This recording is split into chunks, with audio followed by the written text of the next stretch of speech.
we did quite a few public housing projects when there was funding from Washington to improve public housing. This, of course, was once called Columbia Point. Now it's called Harbor Point.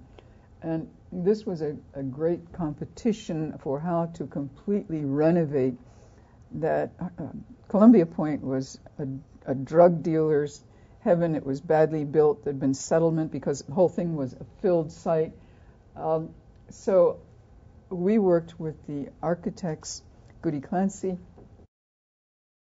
Part of the whole arrangement for the funding, Governor Dukakis made a commitment that there would be a linear park between the water and the housing development.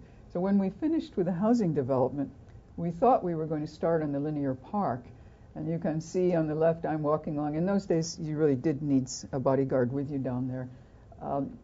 Finally, funding became available, and we were able to do the linear park, and you can see people walking along.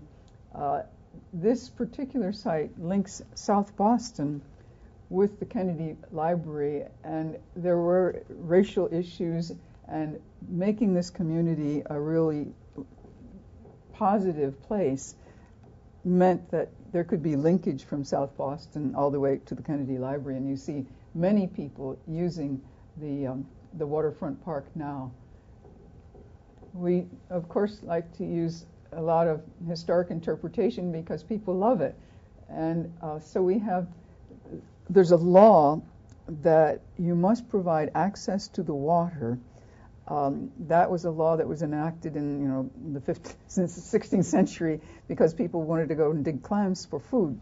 But you still have to provide that access. So we provided a few staircases, and on the pillars at the edge of the staircases, we had interpretation about the Boston Harbor, about the vessels that were built there, about the fleet.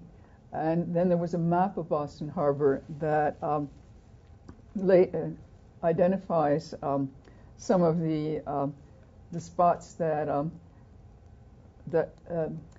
you can see and you can look at from this overview point. We did get a handicap ramp down to the lower level, and there's handicapped accessibility at the top. That was a little difficult, but it was worth doing. And we had another interpretive area where we had the nursery rhyme about the flounder in the sea, and that's the point where everyone, through the whole history of this site, even when it was really dangerous, fishermen would come and fish there. So we did an interpretation like this one, only it's about the Grimm's nursery rhyme.